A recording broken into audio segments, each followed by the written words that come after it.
Welcome to The Crunch with Crib Creative. I'm Jess, and each week we're going to be diving into the stories of some of Perth's best agents and business people, how they got where they are, and what they learnt along the way. James Limnios is a well-known figure in the Perth community. CEO of the Limnios Group for 24 years, James is now the CEO and Managing Director of Limnios Equity and Development and Director of Limnios and Johns. James has also been an elected City of Perth Councillor since 2009 and has served as both Deputy Lord Mayor and Acting Lord Mayor of Perth. With a passion for Perth City and a professional background as long as my arm, our chat covered a wide range of topics. And while we could have talked for another hour to cover everything, we did get some insight into the family that started it all and how James's successful career as a real estate agent led him to where he is today.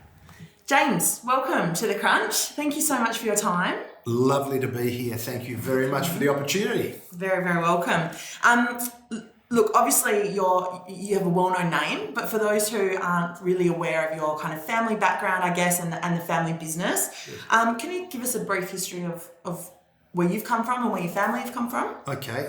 My father and my mother migrated from Greece at separate times. My mum came as a 6-year-old girl. My father was 18 years old. He came in 64. They met here. They got married. They had 3 children. I was the firstborn. And I've got 2 sisters, Irene and Stell. My parents are Arthur and Helen. And that's how we started. And the real estate side of it. Is that what you, yeah. When my father first got married, to my mum, obviously, he was operating, as most Greeks do at the time, not 1, but 2 fish and chip shops. And as a young man, in Greece, he was living in Athens, a big city.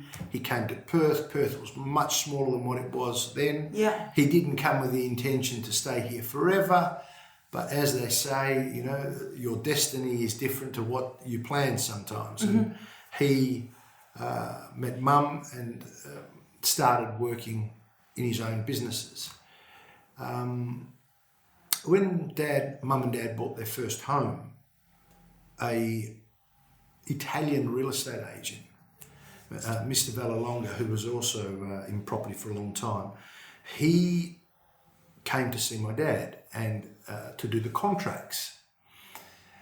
And my father was at the time wearing a fish shop owner's apron, the gumboots, and had just finished washing his hands because he stunk of fish to shake the hands of the cleanly and well-presented, immaculate sort of suit, smelling of aftershave, Italian descent real estate man. He said to my mum at the end of signing the contract for the first home that they bought in Nollamara, which was where I went as an infant after I was born, he said to my mum, something's not right. He said, I know I can't speak English that well, but his English is worse than mine. Yeah. He had a briefcase, he smelled nice, he was doing a job where he didn't stink of fish, didn't have to go to the markets at 4 o'clock in the morning. I'm going to do the same thing. He says, hey, paisano, how do I get into this job that you're in? He says, leave it to me. He says, I'll just take you down and get you a license. Back then you could get your license in the Wheaties pack. So he got a salesman's license. And he started selling real estate while running these businesses as well. He had a knack for it. Mm-hmm. And the reason he had a knack for it is because my father's a very passionate person, but believes in delivering value, ethics, and honesty. Mm-hmm. And he did very well. He surpassed his income that he was earning from the businesses, and he was one of the then very successful real estate agents, the sort of the top for the day. He said to my mum, he said, look, but what he used to do, because he couldn't read or write properly in English. Mm-hmm.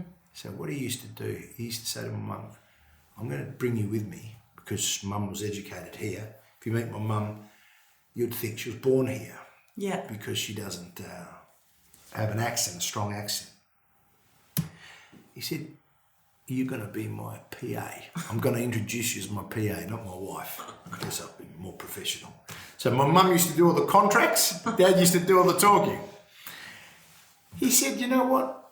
We're pretty good at this. So why don't you go and study the triennial licensing and we'll start our own business. And that's where Limnios Property Group was born. It was called Limnios and Associates. Mm-hmm. Then it became Limnios Real Estate. Then it became Limnios First National. And then I changed it and named it Limnios Property Group. Okay. And then from there was never another real estate business that was called Property Group. Okay. From then, everybody started, changing, and then you started to hear about all these property groups coming up. But I'll probably change it again and get a name more relevant, and you'll see that the trend will change again in terms of names. Setting the way. Yeah. So what was your was it a natural progression for you to go into the family business? Obviously Stella was in the business as well, and yeah, look, people think it was a natural progression, but it wasn't. Yeah. I wanted to become a lawyer. Mm-hmm. When I sat my exams, high school exams, yeah, I broke my wrist, so I couldn't write my exams, and I was very sort of upset. Mm-hmm. And I had snapped it in a soccer match. I was playing first division soccer in the under 18s at the time, and getting ready to sort of progress as a goalkeeper in that space. But I never, I was never a brilliant soccer player, but I was enough to enjoy the game and be the main keeper for the team that I was in. So I got a little bit upset. I didn't do very well in my exams. Mm-hmm. So I went to do my year 12 again to get into university and progress from there. But one particular day, I came home and I saw that at about 4 o'clock, my father was home a little bit earlier than what he usually was. Mm-hmm. And we're talking now around the 1990s. And that was when the recession that we had to have, inverted commas, happened, and there was carnage in the property market. It was a bloodbath. Mm-hmm. And I saw my father and my mother at home a little bit earlier than usual, and my father sipping on cognac, which he doesn't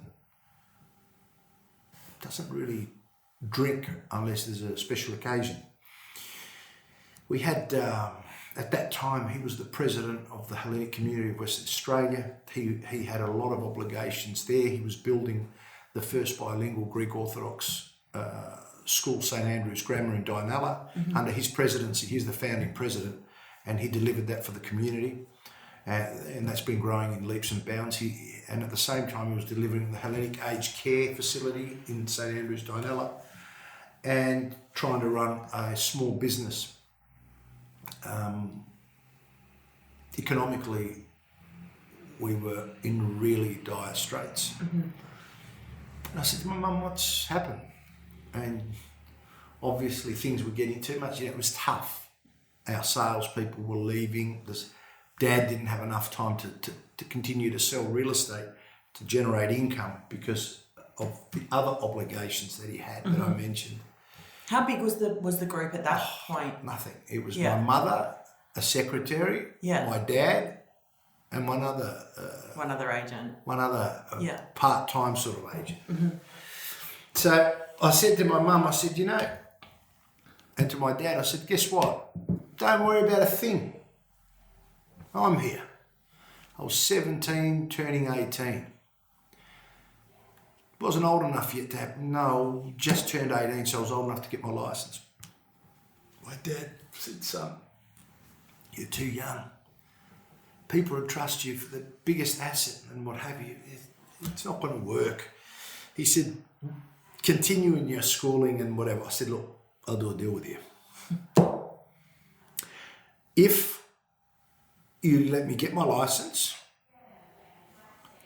and I'll give it a go for a couple of months on the school period. If it works, it works. If not, I'll go back. Because I can continue, I can do my university afterwards. Yeah. As I did. I've done an MBA since at UWA.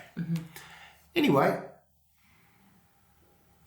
he miscalculated that I grew up sitting under his desk, looking at plans. It was in my DNA.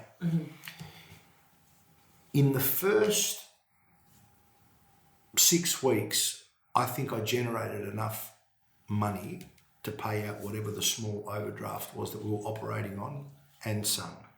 And it started working. And from that, I became an extremely successful sales agent. I had won a lot of awards with the First National Group when we joined them. I was driven, and I drove the family's real estate practice. And I drove it for 24 years until I decided to move in another direction. And today, it is a successful real estate practice. It's not the biggest real estate practice in town, but it's a diversified group. You see, the Limnios family, as you know, we've got a real estate practice, but we've also got investments, we've got property, we've got hotel and leisure now, those sorts of things. Now, by no means are we super wealthy people, and we're not. We're a comfortable family that struggles like everybody else to make ends meet. The bigger your deals, the bigger your problems. The smaller your deals, the smaller your problems. So everything we do from the heart, and we do it in a way that our moral compass and our ethics are not compromised.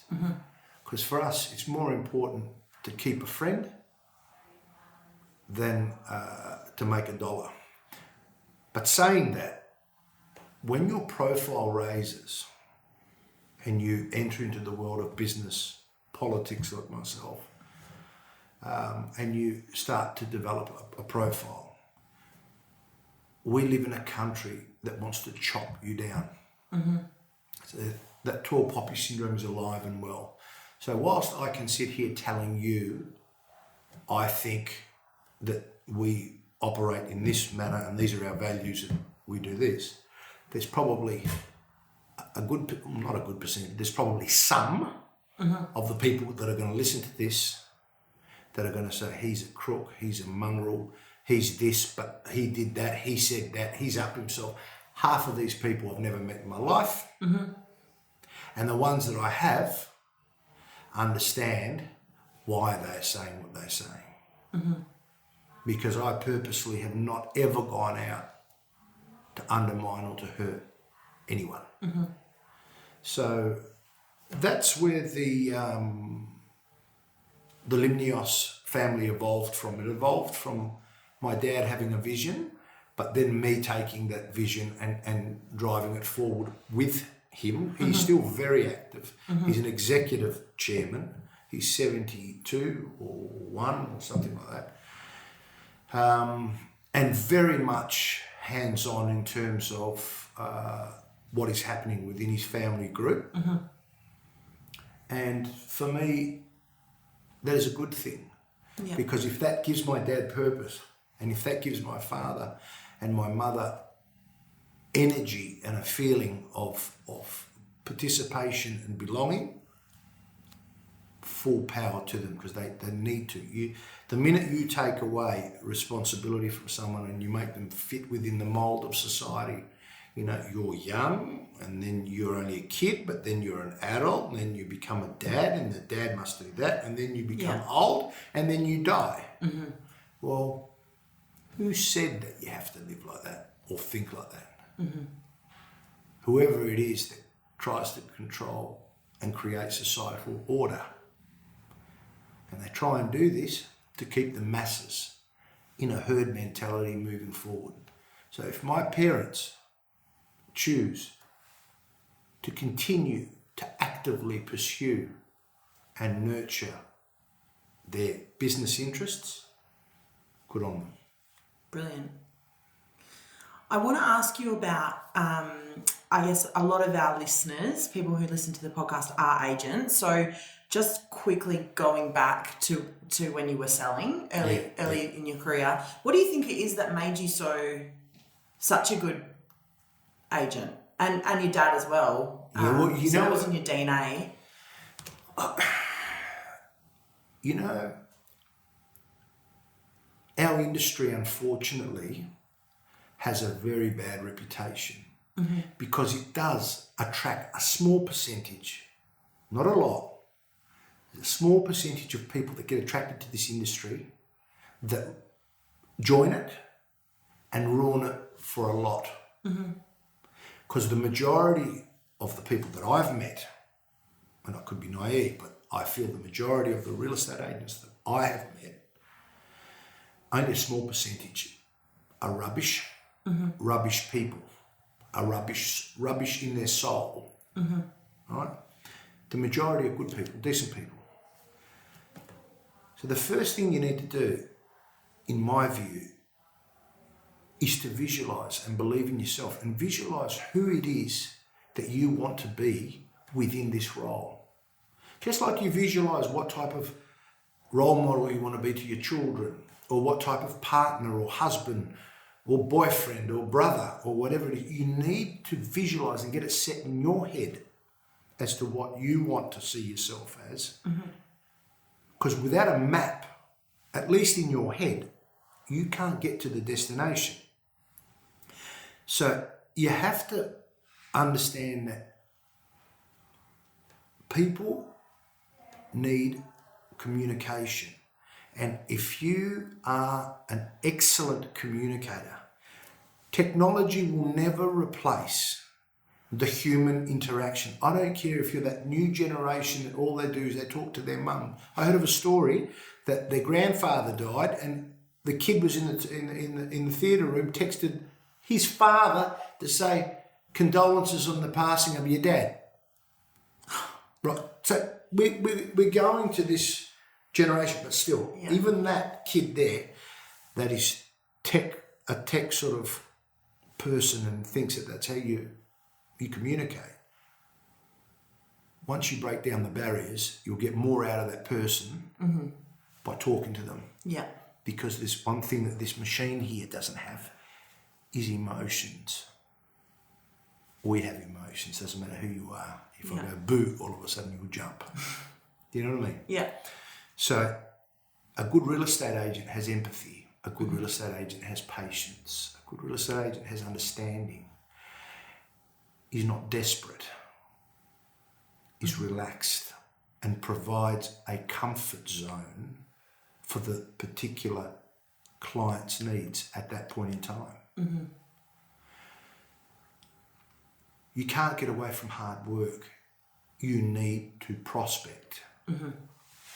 Without prospecting and constantly filling up the pipeline with fresh and good leads, right? Not leads that you know deep down are not real leads, but you're doing it for the numbers,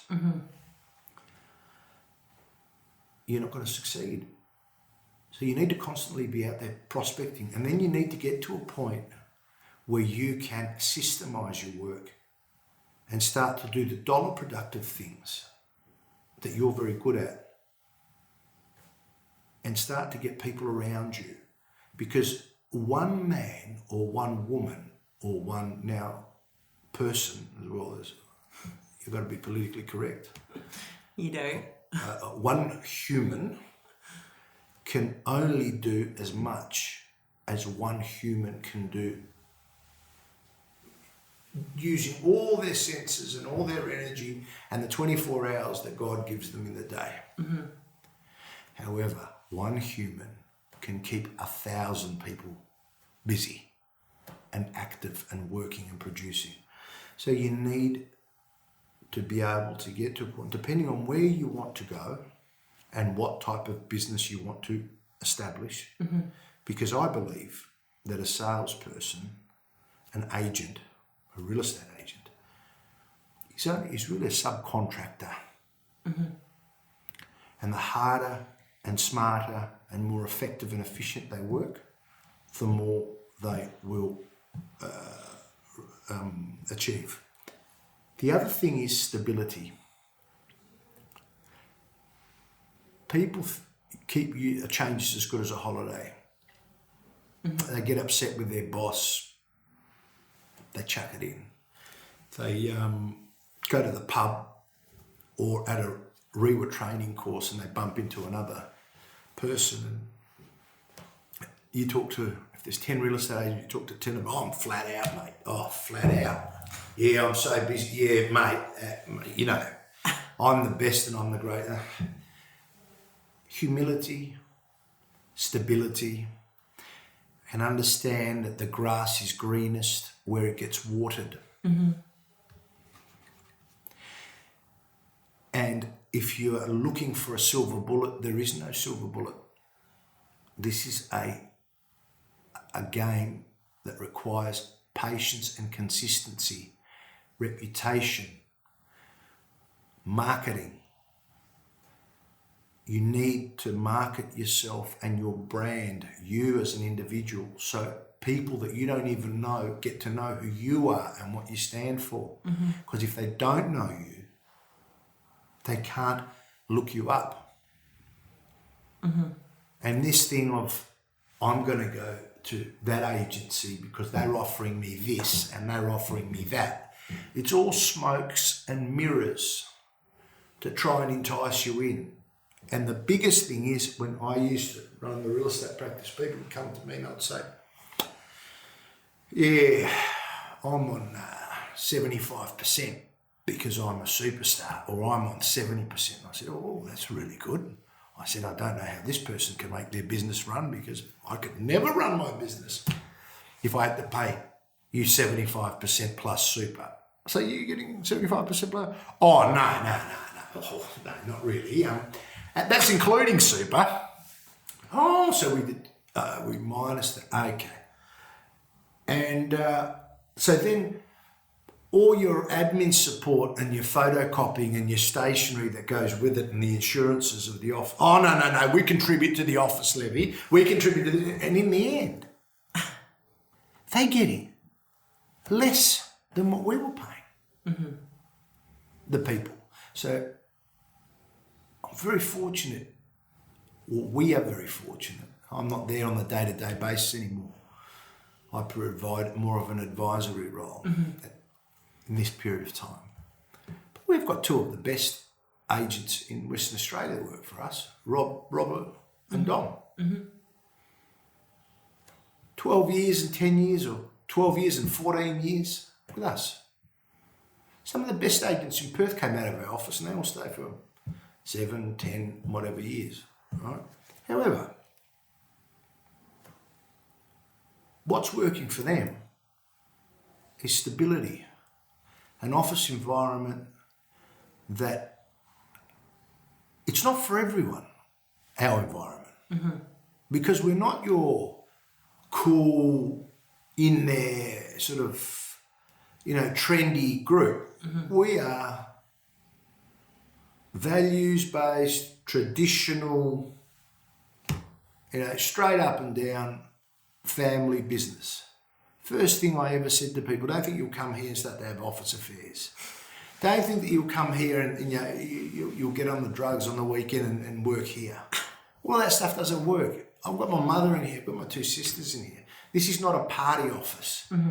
This is not, mini skirts and high heels and, this is not Wolf of Wall Street. This is the Limnios family's name. We can't hide, something goes wrong, it's our name. Yeah.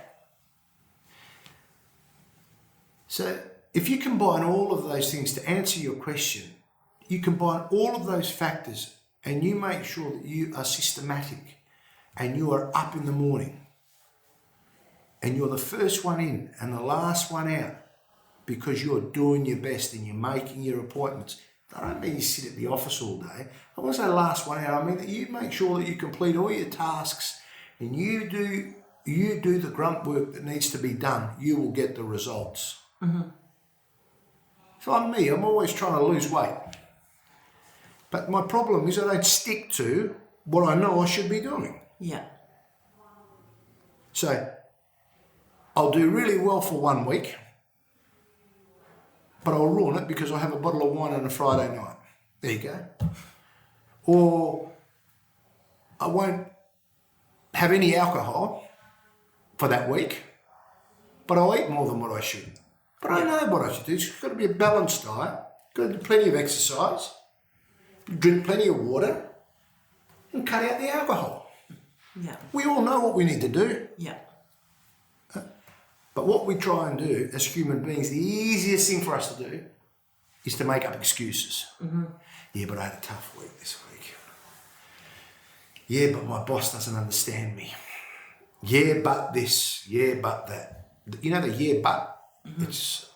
It's an Australian phenomenon. Yeah, it's called yeah, but. It's like a disease. They don't do that in Greece? No, they don't do that. Yeah, They've got no choice. They've got no choice. These people have to work. Yeah, so that's my view of the world there. Yeah. How have you seen the industry change since you... Technology. Do you think it's for the better? Remember a guy, Charlie Gunningham? Remember Charlie? No. He became the CEO of Rewa. He had Aussie Home, first WA internet portal. Okay. Right, realestate.com sort of became the big one, right? Charlie, very good man, beautiful soul. He came and said to me, you need to get on the internet, mate. I need to show. I said, internet? It's, I don't know, 20 years ago. I said, you're a fool. He said to me, no, houses will be bought and sold off the net. I said, there's no one's going to buy a house off the net. All this internet stuff and websites don't work. I told him that. How many years did it take for you to do it? I was quite quick because I thought, oh, well, I don't know, that's the way the world's going, so I might as well try it. But I look at him today and I always, anything, I run by him when it comes to technology. And I look at him and I thank him every time for the support that he gave my family business in making sure that we were up to date with our online presence and marketing and all of that sort of stuff. Mm-hmm. So technology is the biggest change. Mm-hmm. The other thing that I've seen happen is people are looking. I suppose it's not a change because in every generation that would have happened, but the silver bullet, and there really isn't a silver bullet. Mm-hmm. Now, the internet is not the be-all and end-all. Knowing a certain developer is not the be-all and end-all. Mm-hmm. It's a little bit of everything that makes the whole pie. Mm-hmm. It's not one ingredient. Yeah. Obviously you started in real estate, and so we started there, but then you've diversified, obviously, your career. Yeah. Tell me about becoming a City of Perth Councillor. Yeah, I became a councillor in 2009, and in 2015, I think it was, I was the Deputy Lord Mayor, and we all know what happened at the city. What prompted you at the start to run for council? Why did you want to do that? I'll tell you why. My father was in the Greek community, as I said, and he had given his life to, contributing to our Hellenic community, which we're very proud of our Hellenic community. We've got some, our former governor, Dr. Ken Michael, is from our community, and many leading business, the Kalis family, etc., leading business academics and the whole lot. So my dad, and we're all passionate. Mm-hmm. Every member of the Hellenic community, most of them are passionate for the betterment of our community. Most people are. But I thought that the Limnios family had given enough to just one aspect. Mm-hmm. Western Australia, the Australian broader community, had given the Limnios family their life. this country gave their life. And the capital city, in my view, is the most important part of a state. Not the best part, but the most important part. And what do I mean by that? If a capital city isn't thriving, is it safe, isn't well promoted, doesn't attract and support business and enterprise and growth and tourism and all of the things that you think of when you think of a great city, property prices will fall, population growth will dwindle, standards of living will fall, security, all of those issues will come into play. And I wanted to contribute back. And this was an opportunity where I didn't have to play the Liberal Labor card. I'm not very interested, I'm not driven by state politics or federal politics. I have some amazing friends on both sides that I think are more aligned. People from the Labor government and the Liberal government are more aligned because of their core values, but they're just on different teams. One's, the Dockers and the other's the Eagles. Yeah. But whilst they are nice people and they are career politicians, I don't really want to have to say I am a Liberal diehard or a Labor diehard, or, if I disagree with a policy, to have to go down that track because I am a member of state parliament that the particular government of the day that I might have been involved in says that we want to go and cut down all the forests. I don't want to have to run down a particular line. The capital city, though, and in particular with the new Capital City Act, has given us the independent ability to be elected as independents. Because in Perth, we're not like Brisbane and everywhere else where it's political parties that put in the local government. So the party that I represent in the City of Perth is called the James Limnios Party. Yeah. And James Limnios's values and objective opinions, which are mine. Not some faceless people that sit in a boardroom and make policy decisions. I get a big thrill out of helping people. I love it when the Vietnamese small business owner who can't speak English properly has been hassled by a health person or by someone, because that does happen. Not everybody's, a really nice bureaucrat that just goes and does their job. Yeah. They can get aggressive with people. They can be unfair with people, or there could be genuine misunderstandings. And to be able to go and fix a problem that I know was burdening a small family business and make a change that for me I could do the click of my finger, but for them it's a nightmare.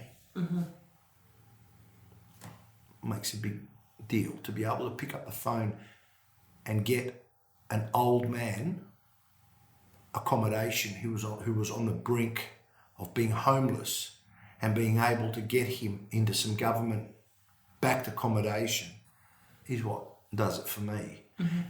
To be able to help a businessman or business group that was being held up on a multi-million dollar investment in Perth because we had a part-time planner looking at a particular issue to determine plot ratio, right, which could have been solved with one phone call,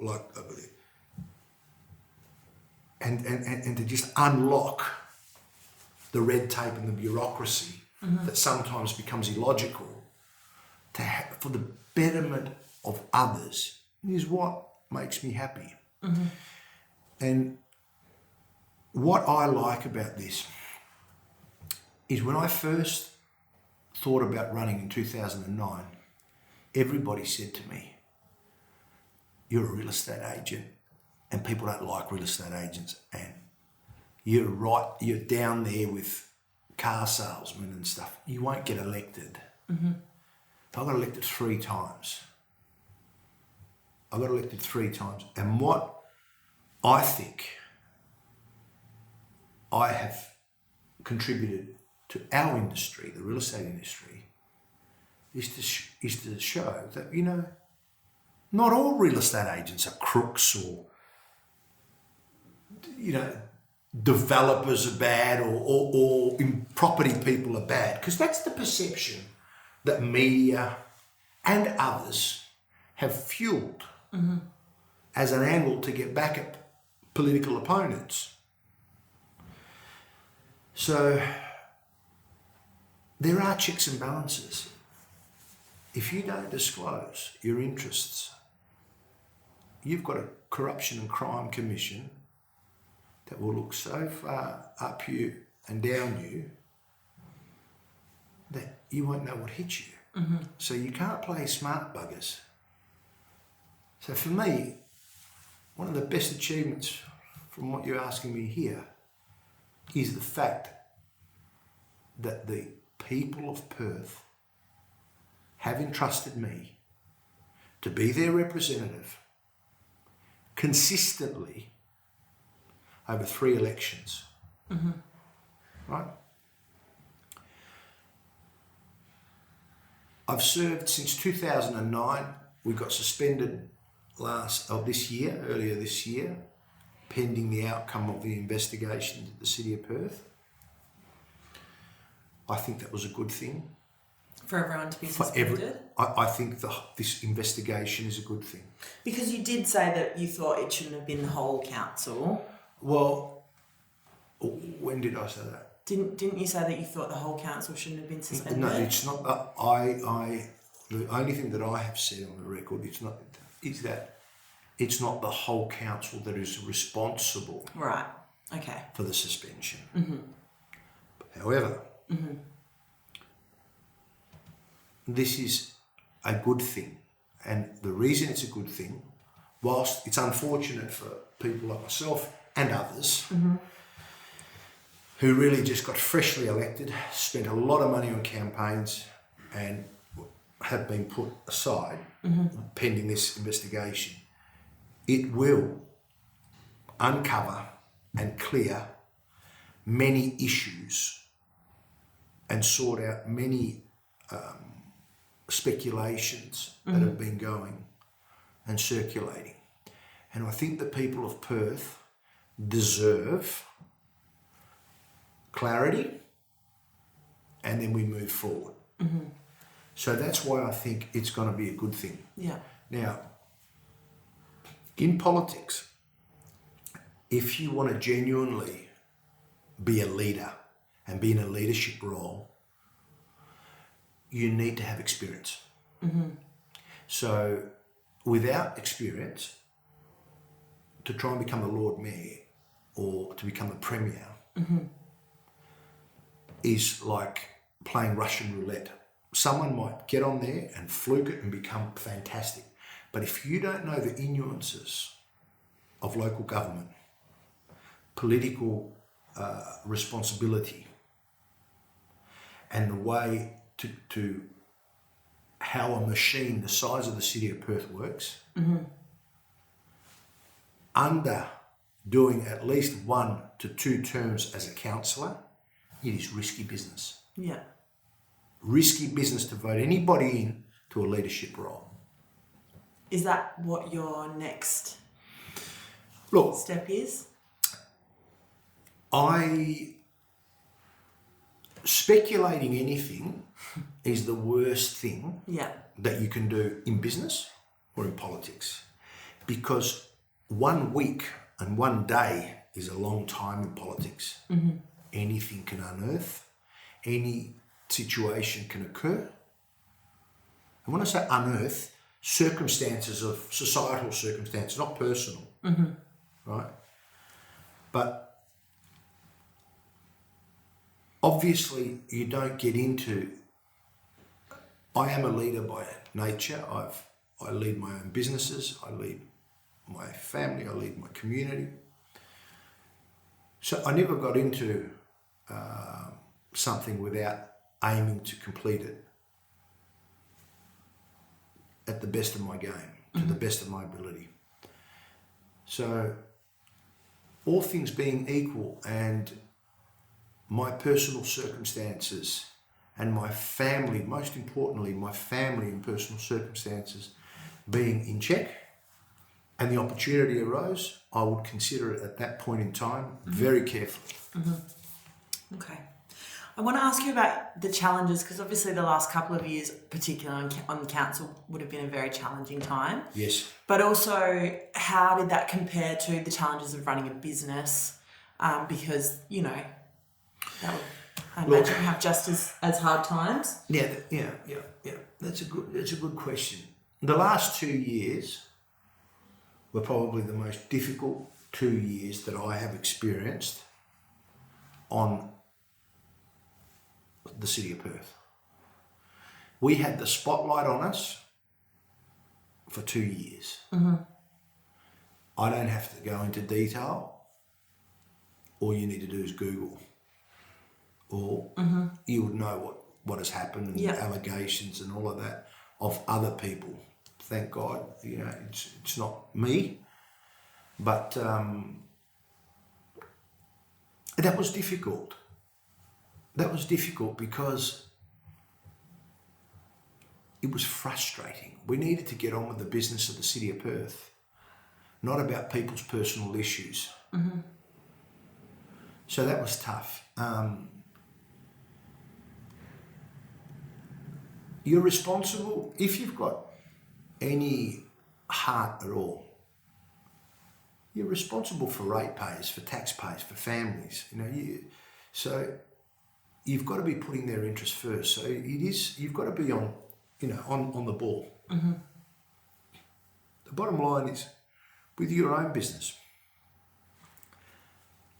you're also responsible for the families that you provide the environment for them to make an income, to feed their children and educate their kids, and have a good family environment and look after their wives or their partners, whatever their partners or their situation is.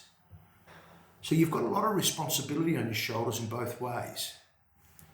Difference is, I suppose, you make a mistake with your own business, you go bankrupt, you'll go broke, and you'll ruin it for your family.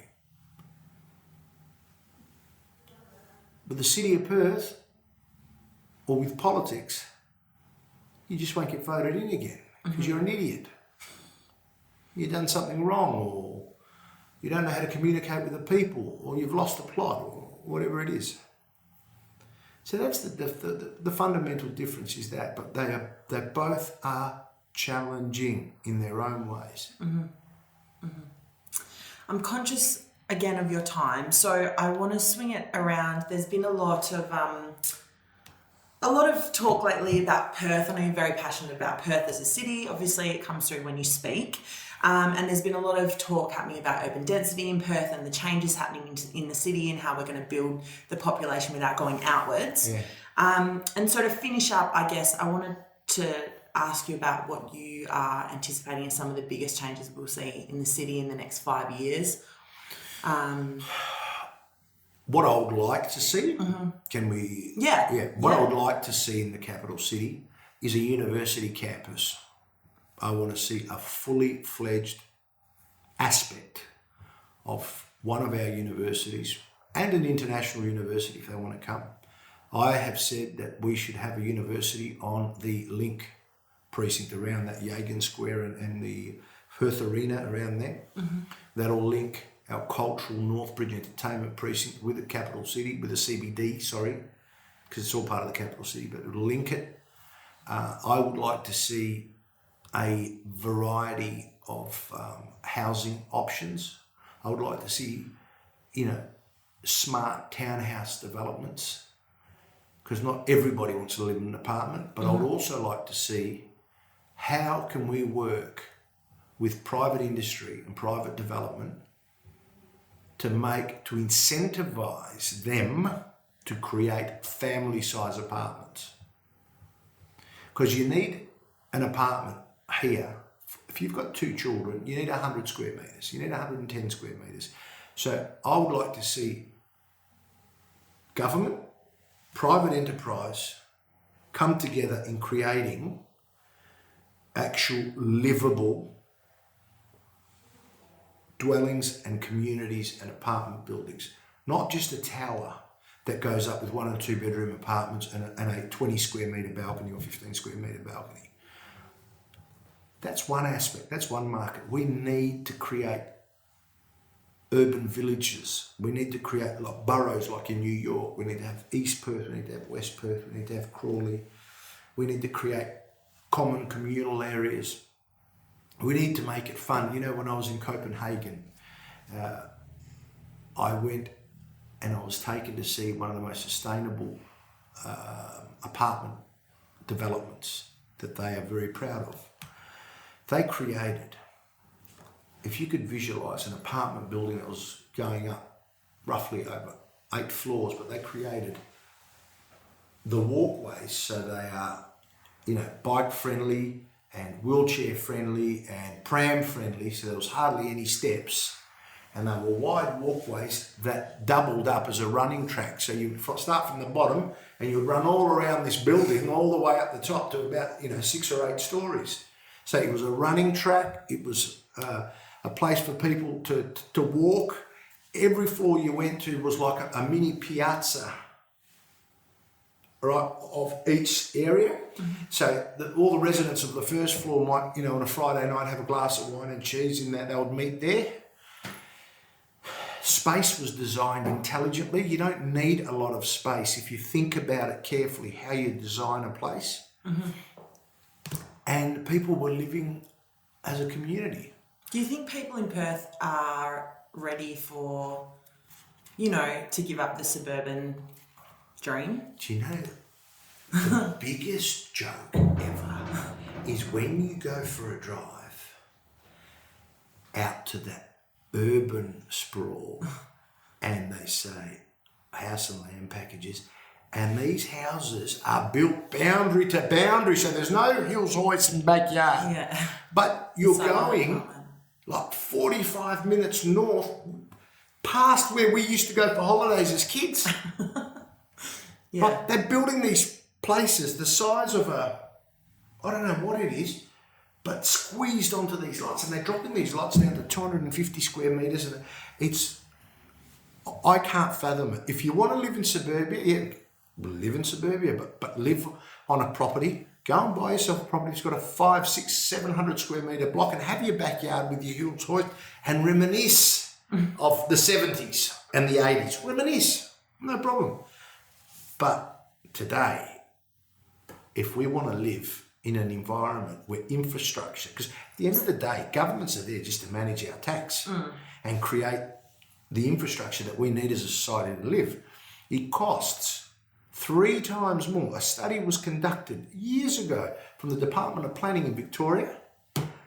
Urban infill versus green expansion. So infrastructure, roads, water, electricity and all that is 3 times more expensive than upgrading services within established areas like this and creating what we call urban infill. And urban infill doesn't mean going into a tree-lined street and converting every house into a block of apartments. That's not urban infill. In my view, those sorts of locations are perfect for, you know, boutique-style townhouses in the right location, that sort of thing. And townhouses are going to be the future. You won't see. They're going to be the luxury choice of the future. I just feel like, I think I saw maybe Alana McTinnan speaking about this for a property council event 5 years ago, and there's just always pushback on, I guess as time comes on, people will get used to it and realise that it just has to happen. It will. You can't. You know, I'll just tell you a story. When I first got elected in 2009, I got a phone call, and the guy said to me, "Congratulations, on being elected. He goes, now what I want you to do for me. He said, now, it was just serious, but this bloke was in his 70s, right? 2000. He says, I want you to go and turn Murray Street and Hay Street now. I want you to have angled parking free, like it used to be in the 60s, because I live in South Perth. I want to be able to, no, I want to drive in over the Causeway Bridge, or the Narrows or whatever, and I want to drive into Hay Street, pull up into, not a bay like that doesn't take all the road, but an angled bay. So I don't have to turn too much. Like in Kalgoorlie, you know, and those country towns. Yeah. I want you to return that back. I said, really? I said, no, that's going to be very difficult to do. Unfortunately, I can't help you there. So that mentality will fade out slowly. Yeah. You know, we've got to grow up. Perth has to, Western Australia and Perth in particular, has to stop being wait a while, has to stop being like a spoiled, sometimes we're like spoiled little kids because we've got it so well here. Yeah. And we don't want change. Change is going to come. Mm-hmm. We're going to have to build new roads. We're going to have to build new railway lines. We're going to have to build tunnels. Mm-hmm. We're going to have to create infrastructure. We're going to have to allow migration to come in. We're going to have to become a place. We can't stay the same. Nothing stays stagnant. Mm-hmm. The world moves, for God's sake. We've got to move too. Yeah. I think that's a great note to end it on. Yeah.